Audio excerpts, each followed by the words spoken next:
Pour dessiner un visage de 3/4, je vous conseille de commencer à dessiner un crâne de 3/4. Commencez par une espèce d'ovale. Dans le coin des arcades sourcilières, vous allez voir une espèce d'ellipse. Ensuite, faites descendre un trait. Mettez le niveau des arcades sourcilières. Faites descendre un trait tout de suite jusqu'au menton, bien parallèle à l'arcade sourcilière ici. On va essayer de deviner maintenant le milieu du visage. On va placer la base de l'os du nez. On peut faire dépasser un peu les arcades sourcilières et les pommettes. Attention, cette arcade sourcilière passe derrière. Et donc cette partie-là est comprimée dans la perspective. On peut faire la même chose pour cette partie-là. On ferme la tempe ici.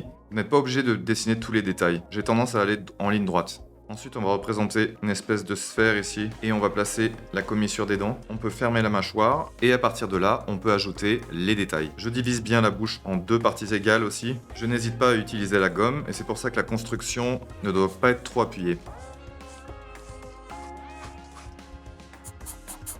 C'est à ce moment-là que j'essaie vraiment d'ajouter un peu plus de réalisme dans les contours et dans les formes.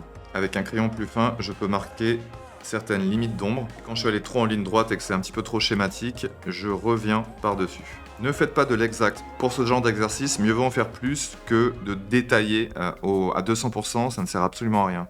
Voilà, une fois que c'est fait, je vais mettre au propre.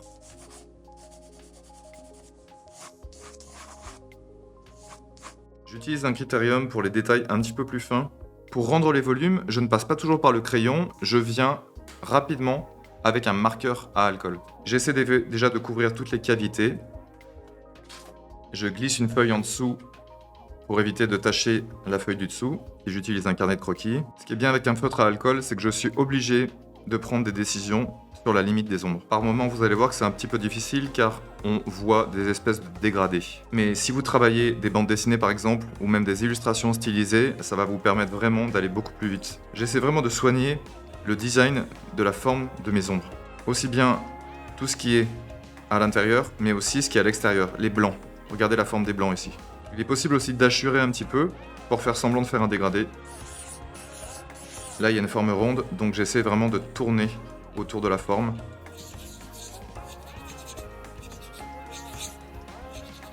Pour les zones un petit peu plus grandes, j'utilise la pointe biseautée.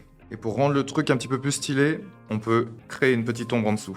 Alors évidemment, il faut le faire tenir, donc on va juste mettre un petit soutien ici. Et là, pour aller un petit peu plus loin dans le réalisme, tu peux reprendre ton crayon et hachurer à l'intérieur des endroits un petit peu plus occlusifs.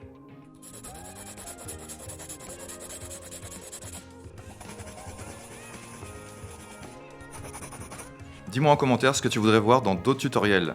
Et sinon, n'hésite pas à t'abonner à la chaîne pour plus de tutoriels dans ce genre.